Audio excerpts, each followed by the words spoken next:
Bueno, saludo primeramente a todas y a todos quienes se encuentran hoy día en nuestro Salón de Honor y que nos acompañan en la inauguración del año académico de la Escuela de Periodismo de nuestra universidad.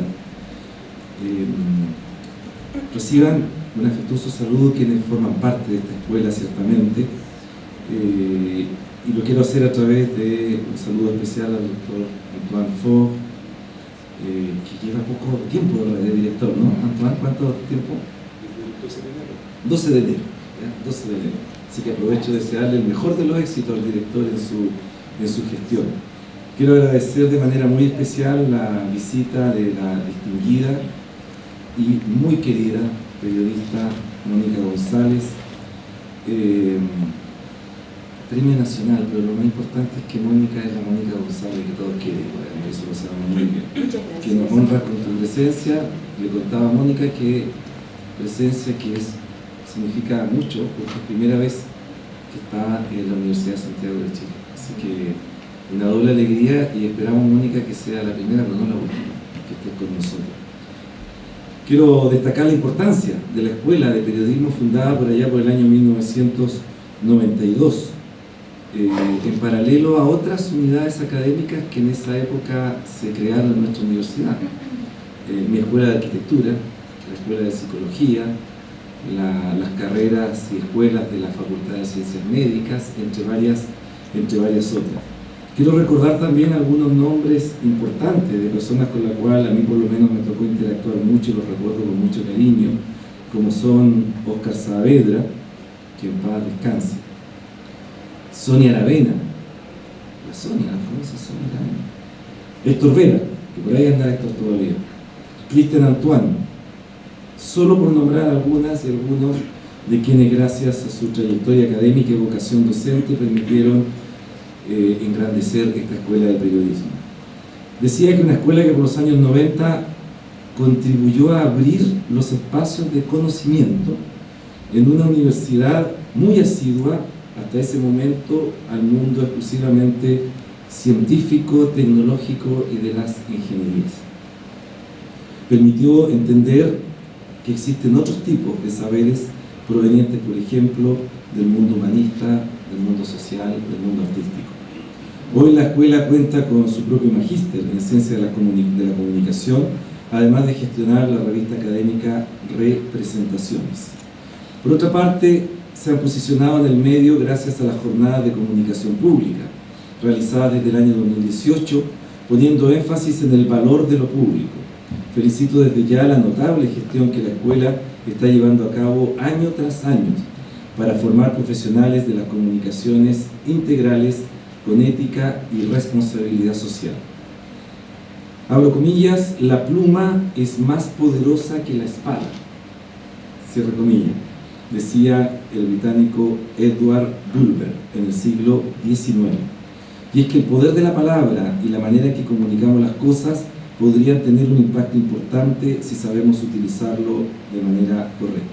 Les quiero contar que desde que asumimos la importante misión de dirigir esta universidad, nos propusimos, entre muchas otras cosas, mejorar la manera en la que comunicamos cada una de nuestras acciones.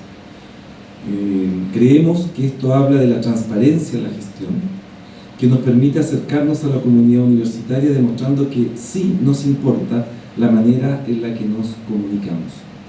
Cada día martes, por ejemplo, la comunidad recibe un boletín llamado Gobierno Universitario Informa. En esta resumimos las principales actividades ocurridas en la universidad, visitas, reuniones, talleres, entre otras tantas cosas que ocurren día a día. Y con alegría digo que este Gobierno Universitario Informa ya ha sido copiado en diversos lugares para alegría nuestra. Las cosas buenas que copiar. Adicionalmente, tanto por la radio USACH como por nuestra televisión universitaria Santiago TV, transmitimos el programa informativo USACH al Día, cuya única misión es contar con relatos sencillos y entendibles por todas y todos lo que está sucediendo, además de invitar a la comunidad a ser parte de las actividades compartiendo nuestra agenda semanal. Por otro lado, contamos con nuestra propia página web de la Rectoría y redes sociales, entendiendo que existe un importante grupo de interés muy asiduo a estas plataformas digitales. Esto nos permite informar con inmediatez y de manera pertinente utilizando las bondades que el mundo virtual nos ofrece. Como pueden ver, tratamos de no dejar fuera ningún formato para lograr abarcar la mayor cantidad de personas y mantener una información horizontal poniendo el foco en esas personas y su debido derecho a saber lo que está aconteciendo en esta casa de estudios. Hace algunos meses, la pandemia, que finalizó hace algunos meses, nos encerró de manera física, pero también socialmente. Perdimos el contacto cara a cara y lo único que nos permitía un espacio de distensión era justamente hablar con los nuestros, compartir experiencias y realidades, conversar y comunicarnos. Sin ir más lejos, en aquellos momentos, para la Organización Mundial de la Salud, abro comillas, la comunicación era una herramienta vital para salvar vidas. Sin embargo, no cualquier comunicación, sino más bien una comunicación oportuna y transparente, con información correcta y basada en evidencias. La falta de credibilidad que hoy día afecta a los medios de comunicación se debe en parte, creo yo, al surgimiento, por ejemplo, de las fake news. Por eso quiero destacar el rol de la Escuela de Periodismo al formar profesionales cuya misión más importante es el resguardo de la verdad, sobre todo en tiempos de crisis donde abundan las falsas informaciones y el alarmismo. Informar es importante, pero también saber escuchar. Solo escuchando podremos entender qué pasa en nuestro entorno, salir de la burbuja que nos somete la labor diaria y oír con atención. Por eso les quiero contar también que hace unos días entrenamos una nueva actividad que se llama Te Escuchamos, conversa con el rector. Digamos llamar al rector escucha, pero se podía mal utilizar. Entonces pusimos mejor Te Escuchamos, conversa con el rector. Comenzamos este viernes, vamos a conversar este viernes, ¿ya? Y son 12 personas en la tarde del viernes conversando con el rector, por separado. Ya para los 2 primeros viernes tenemos 24 personas, lo que muestra las ganas de conversar, de plantear, de compartir cosas. Cualquier persona que sea de nuestra comunidad, si lo requiere, puede agendar una reunión de 15 minutos. Mi idea es escuchar, saber qué es lo que les aqueja, qué es lo que les hace feliz y, por supuesto, tomar nota para poder realizar las mejoras que sean necesarias. Claro está que nunca será suficiente, pero nos estamos preocupando por la comunicación y lo seguiremos haciendo. En este sentido, les quiero contar que la escuela ha formado importantes lazos con la Dirección de Comunicaciones de nuestra universidad, tanto con los medios de comunicación internos como con la formación de un equipo asesor en materia comunicacional. Tenemos mucho trabajo por hacer y vamos en camino. Por último, para cerrar estas breves palabras, quiero aprovechar nuevamente de agradecer la visita de nuestra querida Mónica González Mujica, quien seguramente tiene muchas experiencias que compartir con nosotros. Es un honor tener acá en este salón a la Premio Nacional de Periodismo 2019. No voy a leer todo el currículum, pero exdirectora de CIPER, Chile, editora y reportera de gran cantidad de medios, y además escritora de libros como La Conjura, Los 1001 días del golpe, Apuntes de una época feroz, reportes y entrevistas en dictadura, entre tantos otros. Me voy a detener aquí, pero gracias por estar acá, Mónica. Finalmente hago un llamado a comunicarnos, a conversar y a escuchar el diálogo. El diálogo será siempre la mejor manera de avanzar. Darnos un minuto para prestar atención al otro, para escuchar al otro, para que el otro entienda que es importante, debería ser nuestra prioridad para fortalecer los lazos de esta gran comunidad universitaria, y eso es lo que vamos a seguir haciendo. Muchas gracias.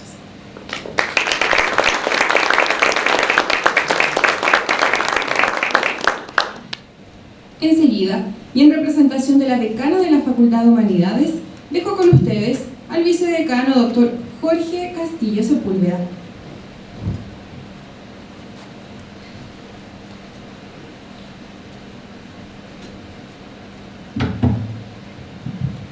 Perdón por la informalidad, pero no ha llegado la carpeta oficial. Buenas tardes. No sabía que iban a haber tantas autoridades, señor rector, director de la Escuela de Periodismo, vicerrector, directora del TICIP, cuerpo directivo de la Escuela de Periodismo, David Cofre, director del Centro de Estudios de la Comunicación Pública, buenos colegas, asistentes, estudiantes, administrativa. Y estimada Mónica González Mujica, bueno, además del Premio Nacional de Periodismo, muchos reconocimientos, no vamos a entrar en... Yo quiero agradecer en este momento la ausencia de la decana, porque me da la posibilidad de estar aquí, de figurar en este lugar. Pero no se lo digan, por favor. Bueno, y precisamente agradezco porque quiero agradecer a la Escuela de Periodismo, a sus académicas y académicos, a sus direcciones, a sus equipos directivos por la labor que han desarrollado en 3 décadas. Inició su actividad docente, entiendo, en el año 93, se fundó en el 92, inició su actividad docente en el año 1993, y las intensidades específicas que ha adquirido en el periodo reciente. Una particularidad de la historia de la academia, del término academia, bueno, y aquí no está Juan Pablo Arancía para que me corrija, que es experto en, o sabe mucho acerca de Grecia, refiere a que no señala un modo específico de comportamiento, de disciplina o de forma de actualización institucional, sino simplemente un lugar. Academia, el patio de la academia, el bosque académico. Un lugar recorrido por algunas personas que comenzaron a practicar un cierto estilo de relación que comenzó a ser figurado como interesante. Y quizás la academia se trata de eso, de hacer las cosas más interesantes, de hacer que las cosas y los asuntos nos importen y sobre todo congreguen a otras personas en su modo de tratar al mundo. De este modo, un primer agradecimiento a la Escuela de Periodismo tiene que ver con hacer de la academia más interesante, del mundo o del modo habitual de habitar la universidad algo distinguible. Está además precisar cómo en los últimos años la Escuela de Periodismo ha difundido y posicionado temáticas, preguntas, abordajes que han establecido ciertas diferencias respecto a los modos tradicionales de darle continuidad a este espacio de la universidad.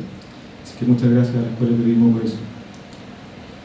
Algo de lo anterior se relaciona quizás con se vincula con el carácter estratégico por el cual se ha comprendido el periodismo no solamente la disciplina, sino su actividad, la comunicación. Estratégico en términos de la figuración de la comunicación como un proceso elemental que se distribuye y configura de modos particulares en la sociedad. De ahí la importancia de adquirir el SECOM para los periodos recientes de la Escuela de Periodismo. Y al mismo tiempo, en términos de la misma práctica de la comunicación como un acto estratégico. No hace mucho tiempo, de hecho hace poco tiempo, conversaba con algunos estudiantes del Magíster en Ciencias de la Comunicación, que depende de la unidad, acerca de cómo el acto de la comunicación puede ser interpretado exclusivamente en estos términos, como una estrategia. Fue Michel Serres, un rector que entiendo que conoce bastante su obra, quien figuró la comunicación no como un acto performativo de realización de la realidad, sino fundamentalmente como un acto político. Y no político, nuevamente, es decir, no político en términos de su carácter productivo, sino en términos de un acto de exclusión de un tercero, del ruido, de las frecuencias molestas, de los mensajes que no convienen o no contribuyen a un cierto programa, de un parásito. De acuerdo a Serres, comunicarnos tanto así transmitir un mensaje como eliminar mundos posibles. En ese sentido, estratégica, la comunicación no produce mundos, sino elimina mundos. Y en este sentido nos cuida, ¿o no? ¿Qué mundos han de ser eliminados? Y en este sentido, ¿qué mundos deben ser cuidados de estos otros posibles mundos? Quizás a eso se ha dedicado el periodismo y la Escuela de Periodismo. Al respecto, nuevamente gracias por hacer y cuidar a este mundo, por perpetuarlo como algo que debe ser en sí mismo cuidado, y en definitiva, por cultivarlo como algo que nos asocia y se mantiene como algo interesante y nos interesa.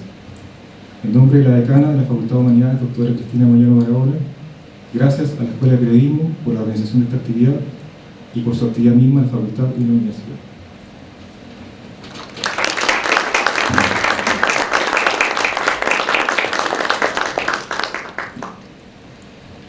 Esta ceremonia es muy relevante para toda la comunidad de periodismo USACH.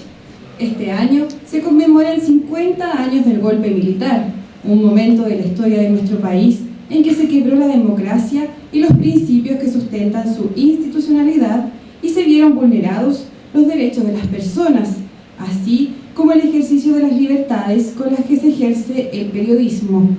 No obstante, las y los periodistas jugaron un rol fundamental para seguir informando y enfrentar a la dictadura. Es en este marco que nuestra escuela y su permanente compromiso con el acontecer nacional inaugura su año académico 2023. A continuación, se dirige a las y los asistentes el director de la Escuela de Periodismo de la Universidad de Santiago de Chile, Dr. Antoine Ford.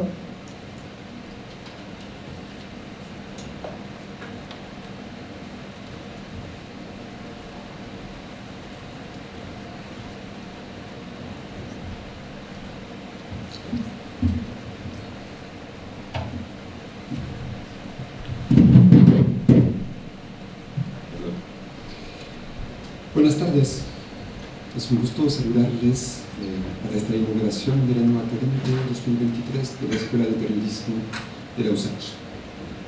Quiero primero agradecer a Mónica González Mujica, Premio Nacional de Periodismo 2019, lo vamos a repetir todos, así como a todas las autoridades de la universidad presentes para acompañarnos, partiendo por el rector Rodrigo Vidal, las vicerrectoras y los vicerrectores, la directora de la DICIT, el vicedecano de investigación y posgrado, Jorge Castillo, en representación de la decana de la FAO, y también a mis pares, directores y directoras de unidades. Especialmente quiero agradecer de todo corazón a Alejandra Filippi, jefa de carrera de periodismo diurno, Ricardo Ramírez, coordinador de periodismo vespertino, Marisol Campos, Lidia Villarroel, secretarias de cada modalidad de la carrera, Marco Barraza, jefe de protocolo, por la organización de este importante evento. Ahora bien, la primera pregunta que me hice es ¿cómo presentar a Mónica González? Todos acá saben muy bien y sin duda quién es y qué representa para Chile, tanto en la historia chilena como para el periodismo del mismo país y en América Latina. Y claro, podría lanzarme en una enumeración de su currículo, tal como se hace para presentar a los deportistas y sus trofeos. Pero creo que nuestra invitada merece más reconocimiento que alistar su pedigrí. Son tantos hitos, donde estudió, cuando egresó, en qué diarios y revistas trabajó, los proyectos editoriales que ella impulsó, los libros que escribió. A título personal, probablemente partiría de la lectura de La Conjura, un imprescindible que me aconsejaron encarecidamente leer a mi llegada en este país. Si no quiero extenderme sobre el currículo de Mónica, es precisamente porque nadie lo puede hacer mejor que ella. Y la invitamos acá para hacer este ejercicio, no tanto para hacer un listado, obviamente, sino para que nos hable desde el yo, desde el testimonio, desde un tiempo pasado, para inaugurar un particular año académico marcado por la conmemoración de los 50 años del golpe de Estado. Este año este pasado se hace presente de nuevo. Un presente que no puede saldar su pasado tampoco. Una deuda memorial, como escribía el historiador Paul Ricoeur, que resuena más fuerte aún en 2023. Una deuda que atraviesa familias donde se encuentran víctimas y verdugos, y que afecta a comunidades vecinales, deportivas, culturales y profesionales. La sociedad entera, una comunidad caída o perdida, dejó la pregunta abierta. Volver sobre el golpe de Estado con una periodista testigo y premio nacional fuerza a preguntarse por el oficio y la profesión durante la Unidad Popular, además del trabajo y sus condiciones durante el régimen autoritario, el pluralismo limitado, bajo control y represión, bajo censura, tortura, exilio y detenidos desaparecidos. Profesionales, pero no solo. Fuerza a cuestionarse y fuerza a cuestionar el periodismo, primero desde la aceleración del tiempo y la omnipresencia del futuro, me refiero a la Unidad Popular. Segundo, desde la catástrofe, la condena del futuro y la lentitud de un régimen oscuro. Dos épocas que pusieron a prueba el monopolio periodístico sobre el trabajo de información pública. Desde estos dos tiempos, y como Escuela de Periodismo, como Departamento de Comunicación, Como Centro de Estudios de la Comunicación Pública, lo que nos ocupa, atarea y obsesiona son precisamente las siguientes dos cosas.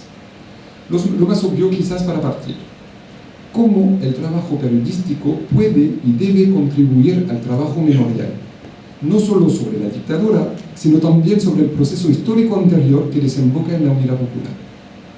¿Cuál es la imagen del régimen autoritario y cuál es la imagen de la Unidad Popular que se entregan y difunden? ¿Cómo aportaría el periodismo a la permanencia de estas épocas en el presente y el porvenir? ¿Cómo se da a conocer este conmemorar? Es decir, hacer memoria en conjunto, tomando en cuenta la diversidad de las generaciones, la distancia histórica y las emociones. ¿Cómo el periodismo puede hacer hablar? Es decir, provocar la palabra memorial, convocar y reunir voces, entrevistar en el sentido de hacer ver, poner a la vista lo no dicho y lo que se está olvidando. Segundo, y probablemente no es tan obvio, pero es uno de los desafíos más difíciles de enfrentar: ¿cuáles son los efectos de la memoria periodística sobre el quehacer profesional actual? ¿Qué genera este recuerdo hegemónico, aún siendo poco confiable a mi juicio, de un periodismo de trinchera durante la Unidad Popular y antes? ¿Qué produce la memoria de un periodismo de oposición que habría luchado de manera unánime para el pluralismo? Estas preguntas me parecen incómodas, pero por eso es tan necesario formularlas. Lo unánime hace problema, es sospechoso y merece un profundo trabajo. De hecho, yo me pregunto si podemos seguir hablando del periodismo cuando nos referimos a estos dos tiempos históricos, a estos dos periodos, así como a la historia republicana del país. Formular la pregunta ya les da inicios o indicios de mi manera de verlo. Se trata de cuestionar el presentismo periodístico, los ciclos de producción y el carácter repetitivo de las rutinas. También para desactivar el espejismo galopante que trata de asimilar el tiempo actual con los años 70 y condenar derivas periodísticas equiparándolas con un momento presentado como anárquico según las tesis más conservadoras y que no comparto. Las problemáticas actuales del oficio son distintas, tal como los desafíos políticos, económicos, sociales y culturales lo son. La politización es radicalmente distinta. Son otras relaciones de fuerza, otro paradigma de gobierno de la población y los individuos, otro ejercicio del poder, otro lugar para el futuro y el porvenir. En las dos épocas, los años 70 y hoy día, el tiempo es veloz y los acontecimientos van a un ritmo desenfrenado. Pero la naturaleza de esta aceleración, de las temporalidades sociales y de la impaciencia y sus repercusiones mediáticas y periodísticas son muy distintas. Solo falta tomar el caso de las cadenas de noticia 24/7, que no existían en los 70, para ejemplificarlo.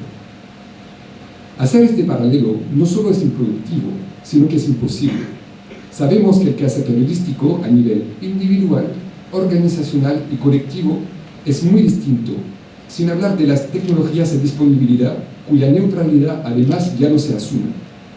Sabemos que las identidades y las relaciones sociales y políticas son muy distintas, sin hablar del lugar de las organizaciones partidarias en la sociedad, ni el rol y la percepción de las instituciones. Es la configuración misma del espacio público y de lo público que es absolutamente distinta y que precisamente ocupa el cotidiano y el proyecto académico y profesional de esta escuela. Plantear estas preguntas remite directamente a la clásica dupla memoria-futuro, precisamente para no dar vuelta a la página, para que el pasado no sea solo un museo y un patrimonio, sino una interrogante, una provocación de lo que viene y de lo que deviene. Si yo articulo esto último al centro de nuestro proyecto, las preguntas son: ¿qué ha devenido lo público? ¿Qué deviene lo público? ¿El periodismo sigue teniendo el monopolio de la información pública o no? ¿Podemos seguir hablando del periodismo en singular o no? ¿O es el momento de hablar en plural, con pluralidad, de los trabajos de comunicación e información pública?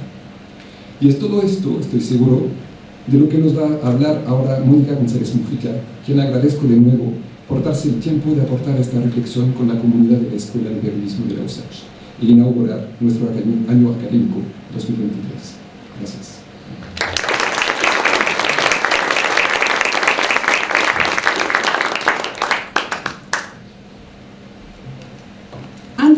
paso a la charla de esta inauguración de año académico, les recordamos a las y los asistentes que al inicio de esta ceremonia se les compartió una hoja de preguntas, las que serán retiradas por parte del comité organizador minutos antes de finalizar la charla magistral.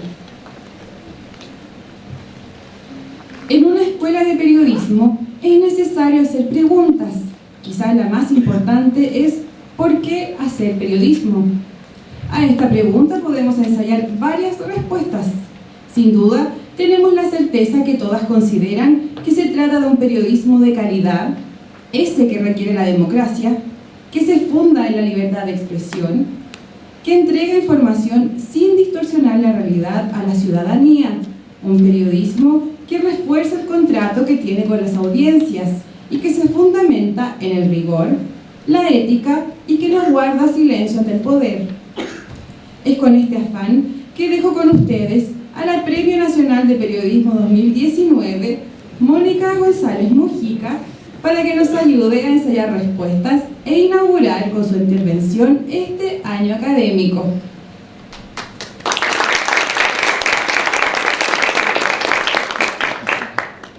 Buenas tardes a todos. Yo no soy políticamente correcta, así que no me pidan que diga todos, todas, todes, jamás. No me sale, me perturba. Y eso que soy muy feminista, me hace ruido.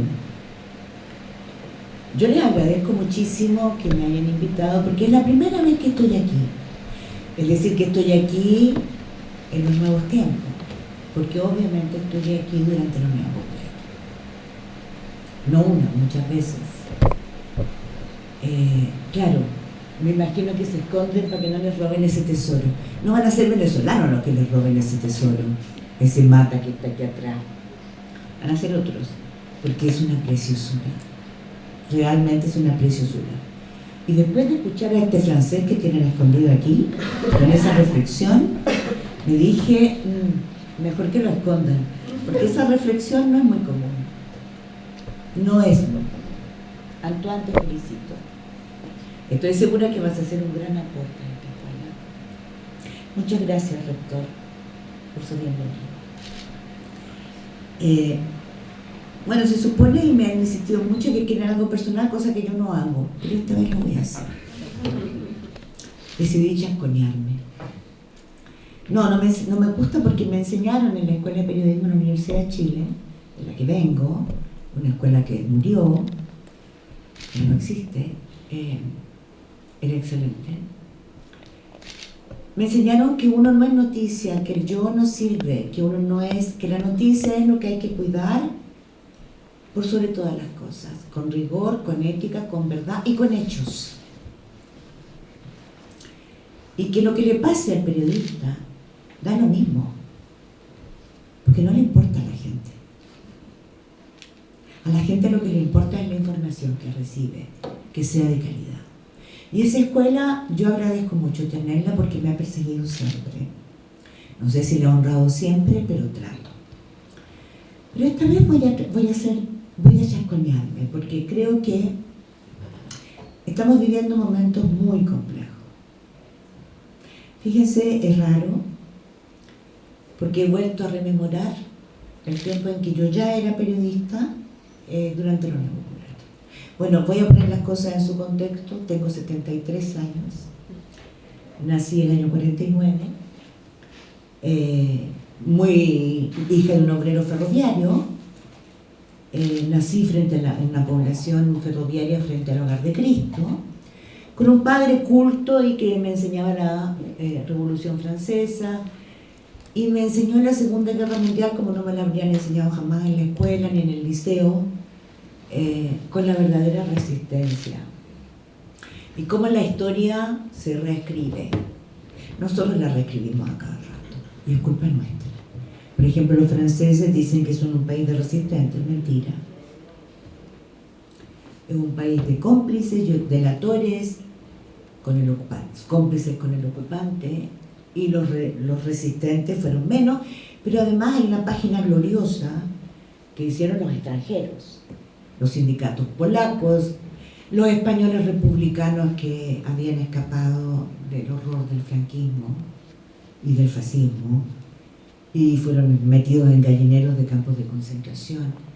O sea, hay una página ahí que a mí, debo decir, al llegar a Francia, me emocionó, me inspiró, la estudié, me la había empezado a enseñar mi padre al decirme que en los campos de concentración no habían muerto solo judíos, que era un horror, ¿no? Pero habían muerto todo disidente. Y no solamente después me he dado el trabajo de conocer los campos de concentración, sino que he tenido el privilegio de entrevistar a gente maravillosa como el general von Baudissin, el edificador del nuevo ejército alemán, y de compartir con él y su mujer que estaba en Ravensbrück, porque él hizo el tercer atentado a Hitler. Era tataranieto, o sea, su tatarabuelo, su abuelo, su padre, fueron generales de ejército, era noble, y él hizo un esfuerzo, traicionó su juramento de lealtad, porque sintió que Hitler estaba destruyendo todo. Y lo pagó caro. Se demoraron 5 años en reencontrarse con su mujer, pero lo más importante es que él reconstruyó un ejército que Pinochet después, a pesar de haber reconstruido o recuperado la libertad, mejor dicho, Pinochet seguía al mando de este país, ¿no? Era vergonzoso. Y en septiembre hablaba desde el Club de la Unión. Y en uno de esos discursos dijo que el ejército alemán se había transformado en un ejército de maricones, pelucones y delincuentes por culpa de von Baudissin. Yo llamé, lo ubiqué y al día siguiente estaba viajando a Alemania y lo entrevisté y le respondió a Pinochet. ¿Qué quiero decir con esto? He tenido el privilegio de ser de una generación que quiso alcanzar el cielo con las manos y se quemó en el intento. Entonces después de eso a uno no le queda nada más que seguir todo lo que se pueda, porque los que hicieron esa lucha contigo están muertos la mayoría. Y murieron de una manera brutal, a la cual nadie le ha rendido nunca homenaje. Vuelvo. Entonces salí de ese liceo donde mi compañera, y entré a la universidad. Mi compañera de generación es Sonia Aravena. Y el hombre que apareció con una pistola y conmocionó en esos años 67 en la universidad y en la escuela de periodismo, Óscar Saavedra. Yo siempre digo las cosas aunque estén muertos, ¿ah? Es una buena práctica, me la enseñó mi padre, porque hay que ganarse el derecho a morir, me decía. Es una generación, una escuela en movimiento, en ebullición. Aprendimos poco, pero aprendimos mucho finalmente. Yo tenía excelentes profesores, muy buenos. Estábamos siempre en huelga. Entre paréntesis, yo hoy día soy rompehuelga, creo, ¿no? No lo había sido nunca. Lo agrego a mi currículum. Y yo no me sentía periodista, me sentía activista. Yo era activista, yo quería incidir, yo quería tocar el cielo con mis manos porque había que cambiar el rostro de miseria. Lo primero que aprendimos es algo que hay que aprender y enseñar. No hay ni una sola ley social, ni un solo avance que nos haya sacado de la prehistoria y de la explotación, sin que haya una carretera pavimentada de muertos. Se nos olvida, no lo enseñamos. Las 8 horas, las vacaciones pagadas, la salud pública, las leyes sociales, la jubilación, que no trabajen los niños, y los derechos de las mujeres, de los cuales nos enjuagamos en la boca, y recién hace poquito hemos empezado, ¿no? Porque las mujeres son las reproductoras de ese machismo, o somos. Entonces, lo primero que hay que entender, y yo lo entendí por suerte por un padre, pero además porque en la escuela también me lo enseñaron. Me enseñaron cuáles habían sido, cómo se había motivado la masacre de Ranquil, qué es lo que era Santa María de Iquique. Y después, cuando yo entré a trabajar, estando en segundo año de la escuela, tercer año entré a trabajar, para el verano, entonces fue muy temprano. Yo tuve el privilegio de estar con viejos salitreros porque entré a trabajar al siglo. Yo soy la primera generación de la escuela, una escuela universitaria que llega al siglo. Y por supuesto era joven, llena de... Siempre he sido hincha pelota, siempre. Entonces estaba siempre... Perdónenme la expresión entonces siempre estaba exigiendo, diciendo, pero tenemos que hacer tal cosa.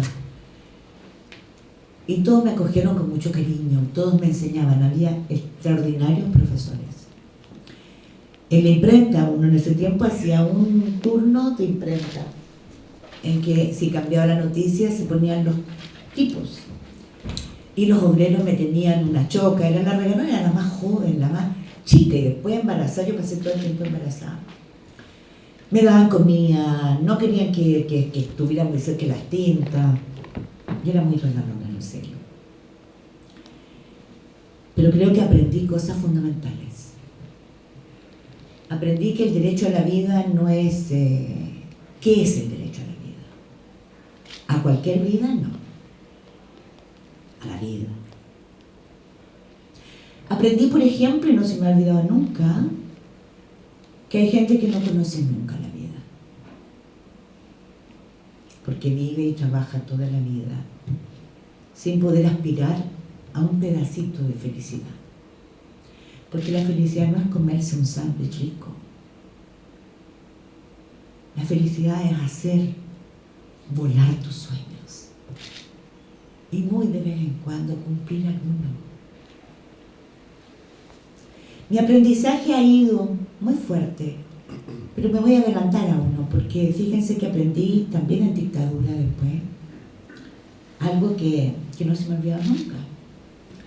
Hoy día que hablamos tanto de los derechos de las mujeres, yo desde estudiante secundaria me fui a alfabetizar con mi grupo de referencia, que era un grupo maravilloso, la mayoría está muerto. Nos mataron, sin tener armas en las manos, porque hay que ir a ver las listas, ¿no? Más del 92% nunca tuvo un arma en las manos. No estoy diciendo que sea lo bueno, ¿eh? Al final les voy a decir por qué. Y alfabetizando, había cosas preciosas, ¿no? Ver un campesino que junta su nombre y se le caen las lagrimitas. Yo creo que puedo recordar incluso hasta cómo estaba vestida, lo que cantábamos. Bueno, ahí aprendí a conocer el campo, porque yo acompañaba a mi papá a la maestranza, pero no conocía el trabajo de los campesinos. Aprendí a conocer que eran conservadores y también aprendí duramente algo. Una mañana salí a buscar agua para preparar el desayuno, era mi turno. Y en el riachuelo había una jovencita que no tenía más de 12 años llorando y lavándose las piernas. Corrí, la abracé, la socorrí, ¿qué le pasa? Ella no quería hablar, sollozaba. Bueno, la dejé todo, la abracé, le hice cariño, le ayudé a lavarse las piernas de sangre. Ahí aprendí lo que era el derecho del patrón a tener el placer sexual con la hija virgen del inquilino. La verdad que sentí un odio tan grande que yo no sé cómo lo controlé, porque lo único que quería era enfilarme hacia la plaza patronal, a la casa, y cortarle el pene a pedacitos a ese tipo. No tenía idea. El derecho a la pernada lo conocí así. Y más tarde, el año 83, en este país, no había ni una sola asamblea en que no terminara a combos, porque socialistas y comunistas se agarraron a combos con los demócratas cristianos. Mientras tanto, la dictadura seguía matando, encarcelando. Y formamos Mujeres por la Vida. Y decidimos hacer un acto un 28 de diciembre, cosa que no se hace nunca. entre Pascua y Año Nuevo no pasa nada. Nosotros dijimos, ahora sí va a pasar. Hicimos un libreto en la noche de Pascua con Patricia Verdugo, mi gran amiga que me hace falta todos los días. Y nos juntamos. Pero antes, para que eso no pasara, hicimos cientos de actos en las poblaciones. Entonces yo me acuerdo que, actos chiquititos, en un acto en La Victoria, las mujeres se ponen a pelear. No, decían, ¿por qué tú con tus barricadas llamas a las armas y hay que poner después colchones porque no te das cuenta que nuestras casas son precarias y hay que poner los colchones para que no nos maten nuestros hijos, por el bien de nuestros hijos, por la vida de nuestros hijos? Yo eso escuchaba tan majaderamente como Premio Nacional de Periodismo. Y yo me dije, uff, esto va a terminar mal. Porque las otras decían, no. ¿Cómo quieres conseguir la libertad? ¿Estando en tu casa como conejo? No, hay que luchar. Era una pelea de mujeres, ¿no? Y de repente una mujer, una vieja sale de atrás, desdentada porque tú no sabes qué edad tiene. Mujer que ha trabajado toda su vida. Y dice, déjense, paren ya. Y dice, déjense de hablar que esto lo hacen por sus hijos, por no sé quién. Háganlo por ustedes. Sean valientes, asúmanlo. Todas quieren vivir. No sean como yo, que nunca he visto florcitas, nunca he visto palomitas y pajaritos. Siempre me han montado toda la vida. Y yo ahí aprendí algo brutal también. ¿Por qué no se habla del derecho al placer primero hoy día? Antes del aborto, ¿no?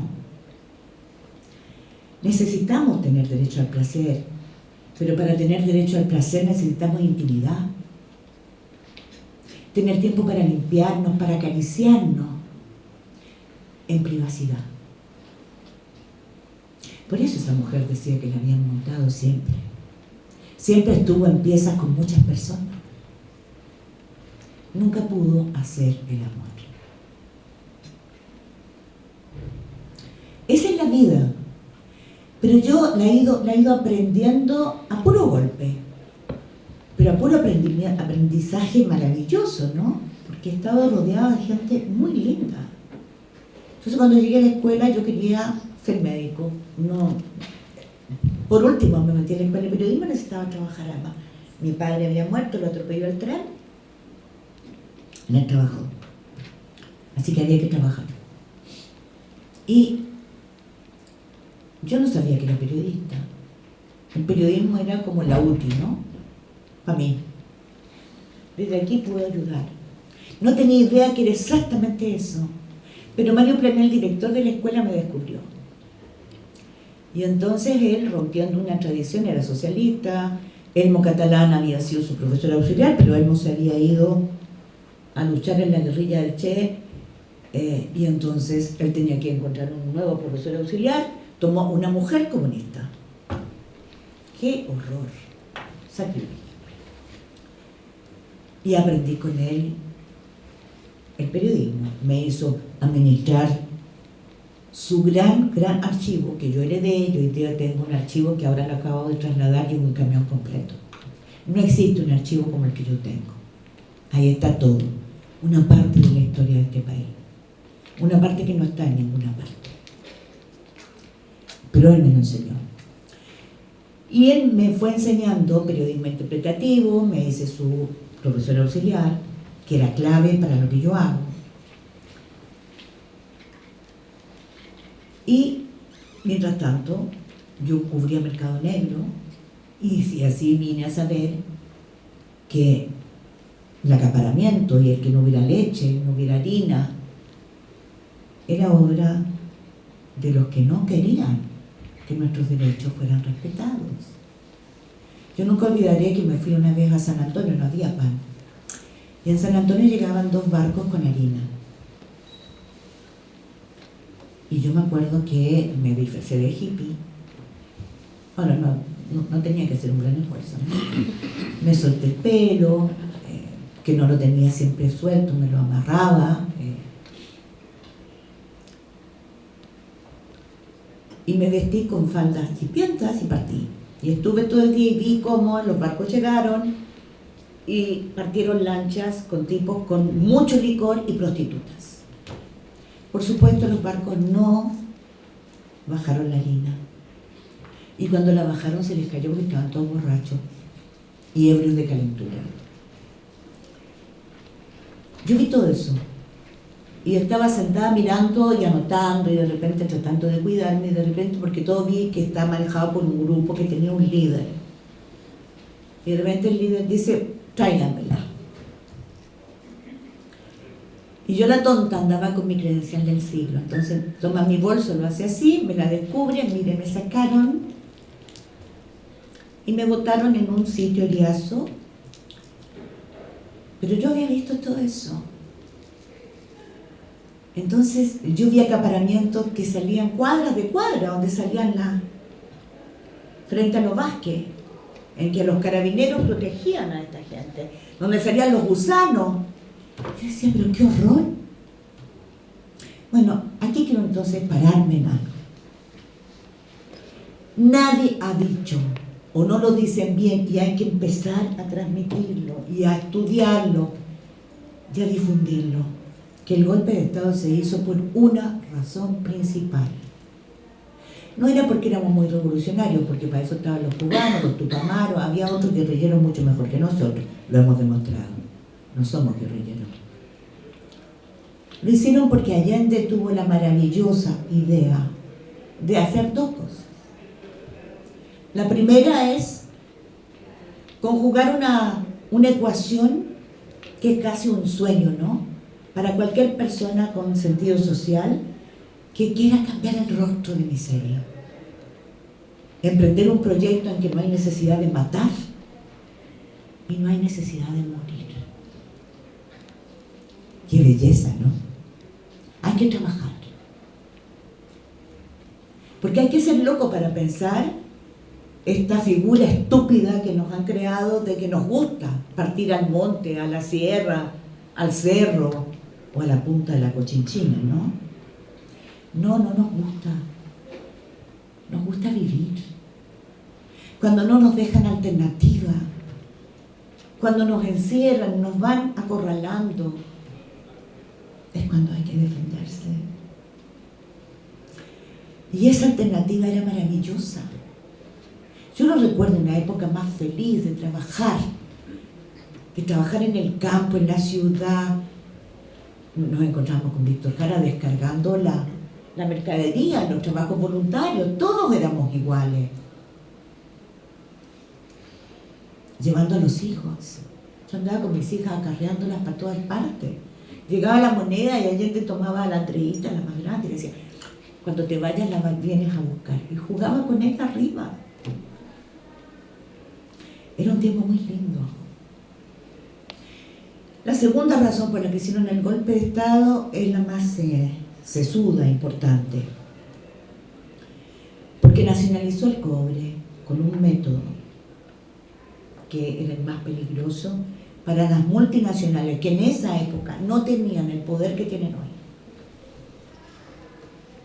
Si las tres empresas que eran dueñas del cobre no podían permitir lo que hizo Allende con la ayuda de Eduardo Noboa y de alguien más que les voy a decir después, creó estas fórmulas de las ganancias excesivas y por lo tanto en el diario oficial, si ustedes lo van a ver, que se los aconsejo, mírenlo porque es una preciosura, el decreto oficial en el que se expropia, visto, le corresponde a Exxon, a Danacot, o sea, es una maravilla. ¿A quién Ecot? El monto preciso de una indemnización, porque no les corresponde más, porque ganaron excesivamente todos estos años estafando, no lo dicen, pero eso es, ganancias excesivas es estafando, ¿no? Porque ¿qué hizo el gran Orlando Letelier? Que esto no se dice nunca. Él fue el que acopió todos los antecedentes porque comparó las ganancias y los impuestos que ellos cobraban en otros lugares, porque eran multinacionales, ¿no? Y las que cobraban en Chile. Era un horror. Era un vandalismo. En esa época, me acuerdo la primera vez que me tomaron presa, no, la segunda, es por un golpe de Estado en Guatemala. La tercera salimos a decir que, a denunciar que habían en Estados Unidos equipos de soldados y científicos habían inyectado sífilis. Yo me acuerdo que me dijeron que era mentirosa, una prostituta pagada por el Kremlin. Bueno, hace como 4 años se reconoció, sacaron los... No sé si ustedes lo vieron, porque es muy poco divulgado, porque no nos interesa contar nuestra historia. Somos culpables de no contar nuestra historia. Como que hablamos todo chiquitito, no nos gusta levantar tanto polvo. ¿Ustedes se dan cuenta que salieron los documentos, todas las pruebas, de que Estados Unidos estaba muy preocupado porque la sífilis, después de la derrota del fascismo, del nazismo, había mucha sífilis porque los soldados estaban en los territorios que eran triunfantes y claro, tiraban como locos y agarraban sífilis. Entonces tenía una merma y un costo. Entonces dijeron a Estados Unidos no podemos hacer el experimento para penicilina si sirve para la sífilis, vamos a hacerlo a Guatemala. Guatemala. Y se le inyectaron a niños en orfanatos, a los soldados, a los asilos, en muchos lugares. La sífilis, no sé si ustedes saben, provoca secuelas muy importantes cuando no es tratada. Bueno, Guatemala tiene un costo humano horroroso y la Barack Obama pidió disculpas y punto. Y el presidente de Guatemala se las aceptó y punto. ¿Eso se llama dignidad? No. ¿Qué podría haber hecho el periodismo? Todo. Si hubiera existido buen periodismo. Bueno, esto de las ganancias excesivas, ¿por qué fue? Porque en ese momento había ebullición en Francia, en Italia y en España, que estaba en los estertores de Franco. De hecho, el 75 se murió y recuperó la libertad. Y lo que había en Francia y en Italia, después de décadas de desunión y pelea a full entre socialistas y comunistas, era la unidad socialista-comunista para confeccionar un programa, hacer cambios radicales y decisivos y tomar la presidencia por la vía democrática como Allende. Por eso Allende es venerado en muchas partes, por eso todas las plazas, y por eso Pinochet nunca tendrá tumba ni plaza y está solo, a pesar de que diseñó un mausoleo de emperador romano. Ese modelo era peligroso. Nixon y Kissinger, más las multinacionales, decidieron que no se podía permitir. Era más peligroso que Fidel Castro. Por eso mataron a Orlando Letelier también. Porque nadie puede decir hoy día, después de los documentos desclasificados, que la CIA no supo que iban a asesinar a Orlando Letelier. Lo supo del momento que pidieron los pasaportes en Paraguay. Yo no hablo de cosas que no he investigado, ¿eh? ¿Por qué no hablamos de eso?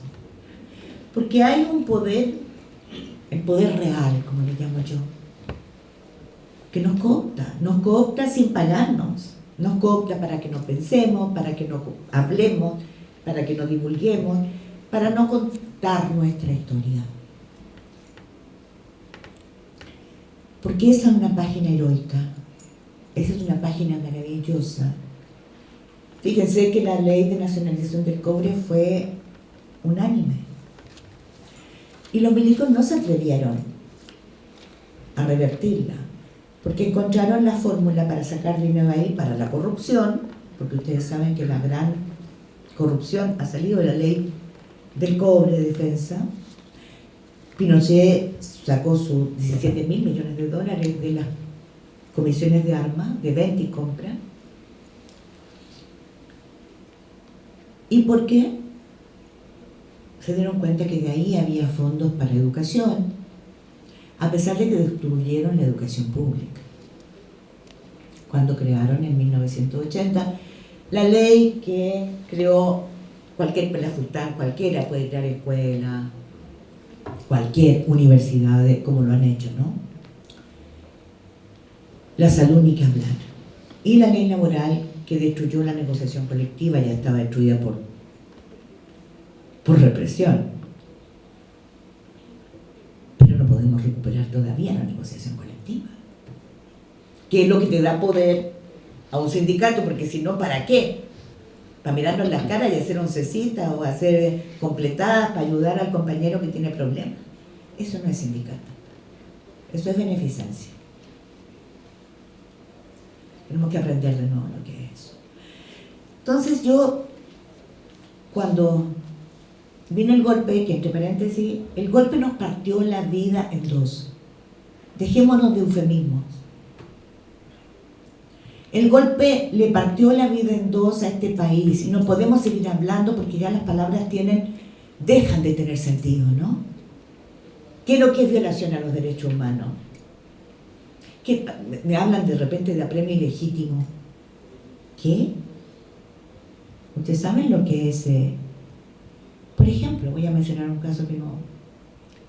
El Fanta Miguel Estay Reino era un dirigente comunista que en el año 76 se convirtió en... Primero lo torturaron y después se convirtió en delator y luego en un asesino. Pero lo torturaron salvajemente. Le violaron a su cuñada delante de él. Y él cambió la vida de su hermano y de su cuñada por la delación. Eso es el fascismo. Transforma seres humanos en trapos, en miserables. Entonces yo quise investigar y de ahí salió La Conjura, que es una investigación que empecé muy temprano, porque no nos habíamos salido a matar. Un día se volvió loco este país, el 11 de septiembre, y unos salieron a matar y otros a esconderse, a refugiarse o a escapar, o a ser víctimas. No, este es un país digno. Entonces me propuse encontrar el origen de esa brutalidad. Y ahí está La Conjura. En dictadura aprendí a investigar, aprendí que era periodista de investigación. ¿Por qué? Porque me desesperó que chuparan gente nuestra, que desapareciera lo mejor de nosotros y que no nos encontráramos. Entonces me puse a hacer planillas Excel. Entonces ponía en una columna los nombres de las personas, todos los detenidos entre marzo, enero, febrero, marzo y abril del año 76. Y así fui llenando planilla. ¿A qué partidos pertenecían? Tenía varias columnas, ¿no? Si los habían detenido en la calle, si los habían detenido en una camioneta, en un auto, si había vestigios de quién los detuvo. Y entonces, eso que todavía las tengo, fueron en suministro para muchos jueces, porque ahí entonces empezamos a encontrar que había grupos especiales que estaban detrás del PC, porque no era, había la secuencia.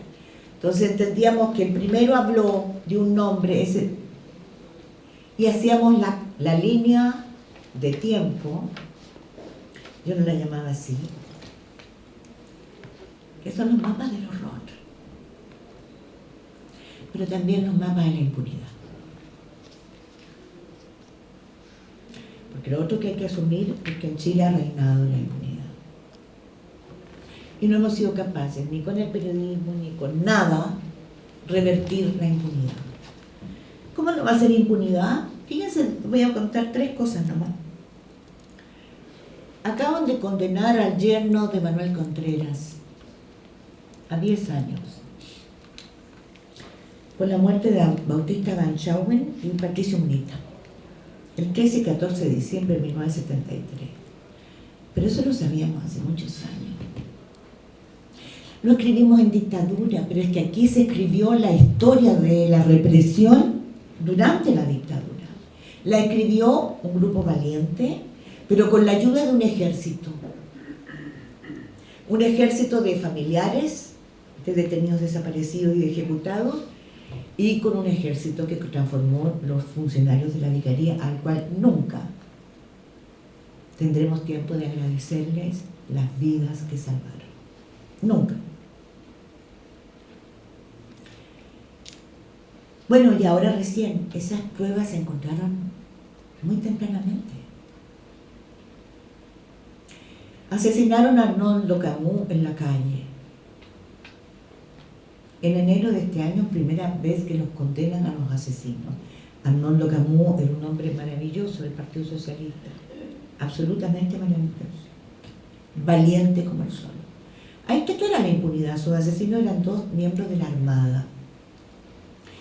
La Armada, la que protegió a su gente con la mayor coraza y blindaje. ¿Por qué no hemos podido desarmarla? Porque hay un poder real ahí, que no hemos podido permear. Yo podría seguir con muchos ejemplos de esa impunidad que nos corroe y que nos fue corroyendo el alma, porque tiene que ver con corrupción. Porque ese país que yo cuento, que yo podría relatar miles de cosas, el país de la resistencia y de la lucha contra la dictadura, cambió. En ese tiempo no nos preguntábamos si éramos comunistas, socialistas. Hacíamos cosas, venciendo el miedo, porque no es que no tuviéramos miedo. Yo siempre me moría de miedo. Nunca dejé de tener miedo. Pero ¿saben qué? El secreto era no paralizarme. ¿Y saben por qué no me paralicé? Porque formaba parte de un río. Ese río siempre estuvo a mi lado. Yo tuve conciencia de que yo era solo la voz y el último eslabón de un ejército afuera de familiares, de víctimas, de gente que haciendo esfuerzos y cosas increíbles entregaba su granito para que recuperáramos la libertad. ¿Y saben cuál es el único objetivo? Y sigue siendo hoy. Yo soy una gota de ese río, que ese río no se seque jamás. No hay que permitir que se seque. De ustedes es la responsabilidad. Ustedes son responsables de que ese río no se seque, de que ese río se siga alimentando y siga trayendo nuevas personas con fuerza, con energía, con nuevas técnicas, con nuevas herramientas, con ganas de vivir dignamente, con ganas de ganarle a la muerte, con ganas de honrar nuestra historia. Pero para eso hay que conocerla y escribirla, contarla en podcast. Entre paréntesis, yo hice el primer, con la Patricia Verdugo y Ricardo García, el primer podcast, que es la historia del 73, se llama Chile entre el dolor y la esperanza. Eran 2 casetes en su momento, ahora son discos. Es la historia en sonido original, nosotros no estamos, pero nosotros recolectamos todos los sonidos y los pegamos. Están las voces de Carlos Altamirano, Francisco Bulnes, Miguel Enrique, Salvador Allende, está todo en voces originales.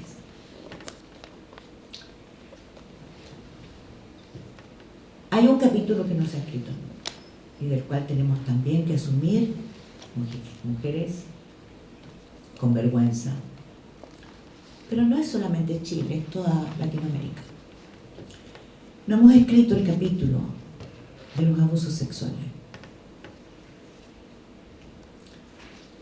Yo estuve 2 presas en la cárcel de San Miguel de Hombres, por artículos, no por guerrillera ni por drogadicta.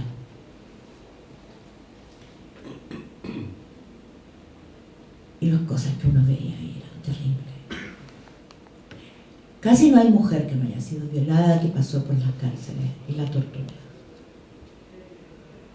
¿Por qué no le hemos contado? He averiguado algo sé de eso.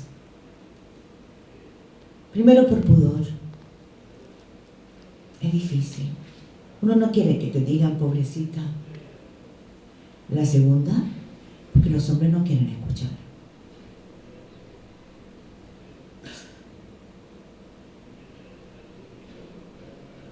Tenemos que hacer un esfuerzo, eso hay que contarlo, hay que llevar a algún miserable al estrado, a la cárcel.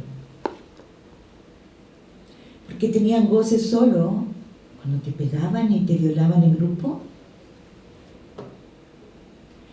No sabían vivir. Los deformaron. ¿Por qué no hemos contado eso? Ahí hay una fractura. Miren, cada vez que yo me pongo en una fila con la conjura para que se está vendiendo y viene mucha gente a comprarla, me encanta eso, me emociona.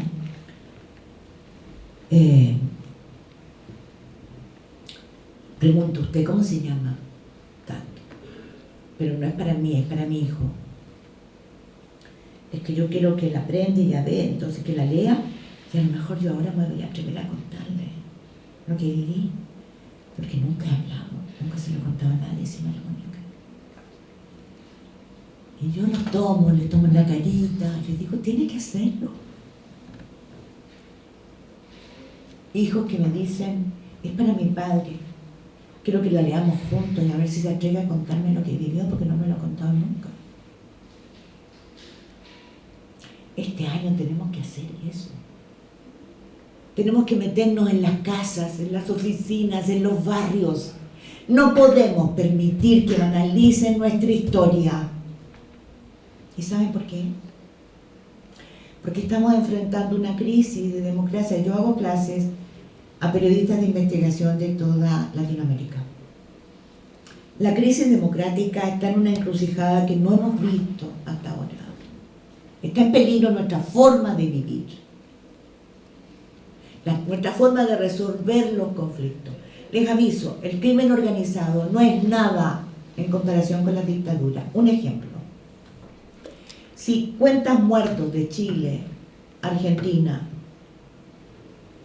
Paraguay, Uruguay,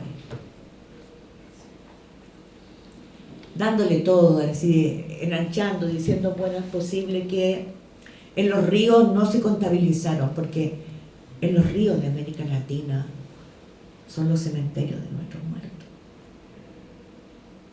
Ahí están. Colombia es eso.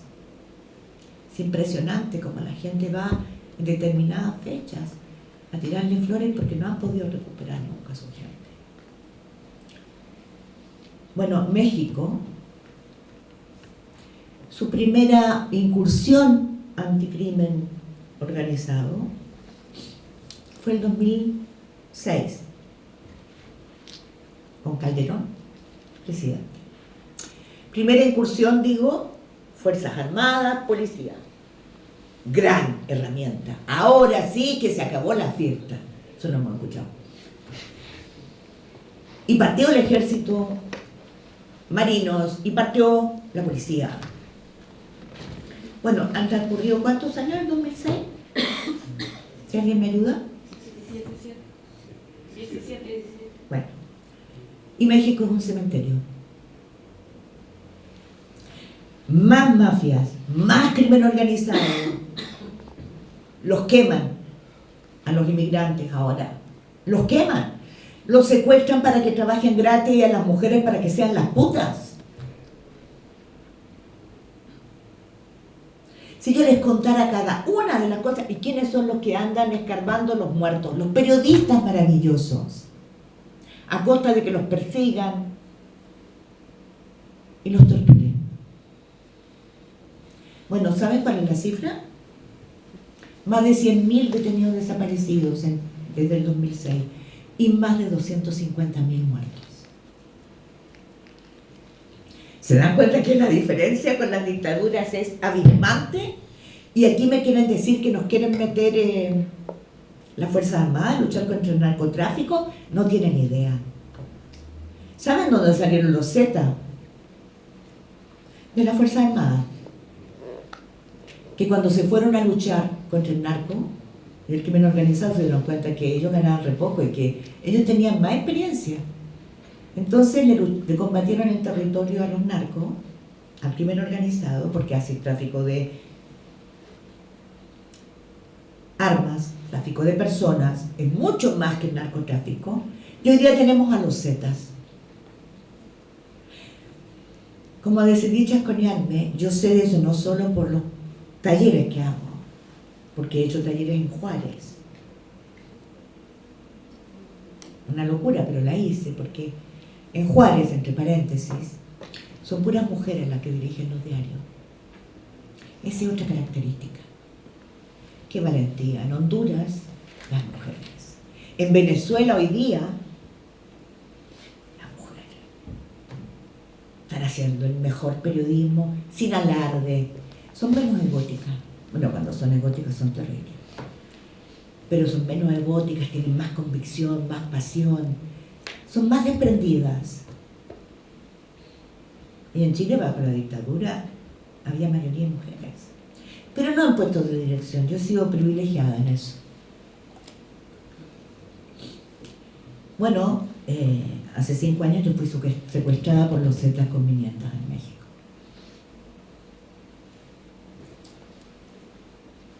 No hablo de eso, por supuesto, porque la escuela me dice que no soy ya la noticia. Como nunca hablo de lo que viví en la cárcel. Pero de repente uno se indigna. ¿Cómo puede ser que hoy día estemos repitiendo herramientas, métodos archiprobados? ¿Por qué? Porque nosotros le estamos dando más poder a un ejército que viene saliendo. Fíjense bien, ¿cuántos comandantes en jefe corruptos? Llegamos hasta Carlos Prat, que es el único que no.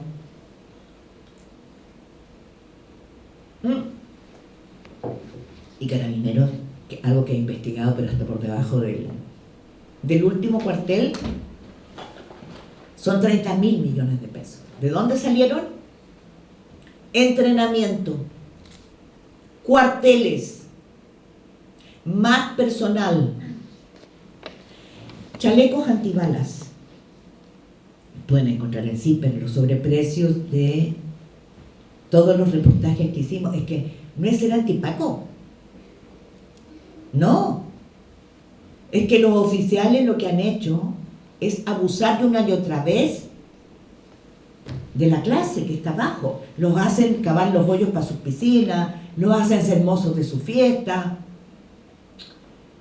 Y no les dan los materiales necesarios porque se roban la plata para que se protejan, salgan con autos blindados. ¿Y por qué nadie dice esto? Si está ahí, en el juzgado. Sí, estamos en crisis, porque el poder total, el poder real, lo tienen mucho más poderoso que ayer las multinacionales. El poder no está en el Congreso, que da vergüenza, dan ganas de vomitar. El poder no está en el Ejecutivo. El poder las tienen las multinacionales.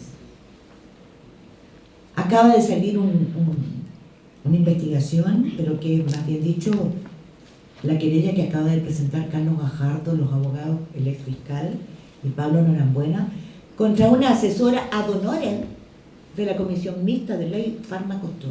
Martones, Andrea Martones.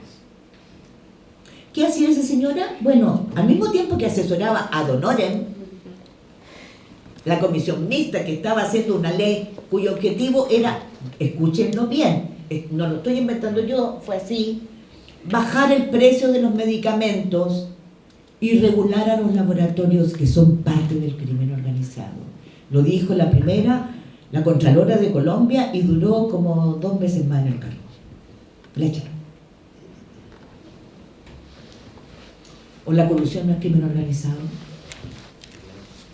¿O lo que hizo la Polar en Chile en 2011 no es crimen organizado? Pues yo les podría contar cómo se hizo. Porque terminamos perdiendo en las AFP, todos, mientras los grupos económicos vendieron entre diciembre del 2010 y mayo del 2011 sus acciones a las AFP. Y nadie les puso atajo y a nadie le ha importado. El movimiento No Más AFP nunca se ha hecho parte de ese juicio en que acaba de salir la sentencia, que son 75 millones de dólares que tienen que pagar la Polar, el señor Leonidas Vial, que no quiere, a las AFP. Y a nadie le importa. Yo no entiendo. De verdad a veces digo, ¿para qué trabajo tanto? ¿Para qué hemos trabajado tanto con los equipos que he tenido? Gente maravillosa que ha renunciado al descanso, que ha dejado a sus cabros de repente y por supuesto no ha hecho el amor lo suficiente. ¿Para qué? ¿Para esto? Ah, gran sorpresa. Es primera vez que se dan cuenta de que una persona ad honorem no está regulada a mentira. La ley de pesca demostramos que era exactamente igual, porque resulta que el gerente de Corpesca estaba sentado en el Congreso, en la sala donde se hacía la ley, y nadie se dio cuenta que este asesor era el gerente de Corpesca que hablaba con todos. ¿Por qué nadie dijo nada? Y la ley es nula. Entonces, hoy día estamos en problemas. ¿Por qué ese poder total está poniendo en jaque la democracia en Estados Unidos? En México. En México el ejército tiene el mayor poder que ha tenido nunca en su historia. Nunca. Con AMLO. En Nicaragua, un gobierno revolucionario reprime igual que Somoza. Sandino debe estar revolcándose en su tumba. Y puedo seguir, pero ¿para qué lo voy a latear? Pero aquí lo que importa es que no estamos mirando el enorme peligro en el que estamos. Por eso estaba hablando. Yo no vi, como muchos, venir cuando fue el asesinato de René Schneider, el comandante en jefe precioso que teníamos, un hombre brillantísimo, en octubre del 70, que detrás estaba el financiamiento de Estados Unidos. Le pagaron a 2 generales de ejército, a 2 de la Marina y a 3 pacos. Sí, pues. Les pagaron, les entregaron las armas. Hay un estudio de abogados que es el más importante en Chile, ¿qué? Son todos del barrito alto, ¿ah? Grupito de Paz y Libertad. Pero entonces ahí está, pues protegidos, nunca más se les menciona, nunca más se nombra. Eso es el poder real. Impunidad y cárcel para los de abajo. Eso significa que tenemos que ser mucho más cuidadosos. Lo que está en juego es demasiado fuerte. Y con esto voy a terminar, porque ya he hablado mucho. Nunca he sentido que el periodismo es más importante que hoy. Nunca. Somos el único oxígeno que le va quedando a la ciudadanía para saber lo que de verdad ocurre. Para los periodistas, no para los miserables, cobardes, asquerosos, que cuando un general de ejército sale, Alex Chaván, a decir, si está presente la periodista Paulina de Allende Salazar, no voy a hablar hasta que ella se retire. Como un emperador romano, ¿quién le dio ese poder a ese imbécil? Eso es atentado frontal contra la libertad de expresión. No soy amiga de la Paulina. Lo que me importa es que ella es periodista y buena. Y los periodistas que estaban ahí se comportaron como cobardes. Yo he visto 1, 3, 5, 10 veces las caras de esos tipos porque no me las quiero olvidar, pero cuando los vea, se los voy a encontrar uno por uno. No son periodistas, son jauría. Esos son los periodistas que no son periodistas, que posibilitan pisotear nuestra memoria, olvidar quiénes somos. No saben deletrear la palabra dignidad y se someten ante cualquier poder que les da de comer. Por eso tenemos que estar alerta. Por eso esta escuela, esta universidad que era el foco crítico, en Chile no había democracia sin el foco crítico de las universidades, cuando yo estudiaba. Rector, ¿me podría decir que son foco crítico hoy día? No, ¿no es cierto? Con una tristeza enorme tenemos que asumir que dejaron de serlo. Y nosotros permitimos que eso ocurriera. No permitan que el periodismo les robe sus sueños. No permitan que el mal periodismo, que la impunidad y el poder real les arrebate lo que nos queda por hacer y construir. Porque nos falta honrar, como se debe, a los que dieron la vida, porque seamos libres. Gracias.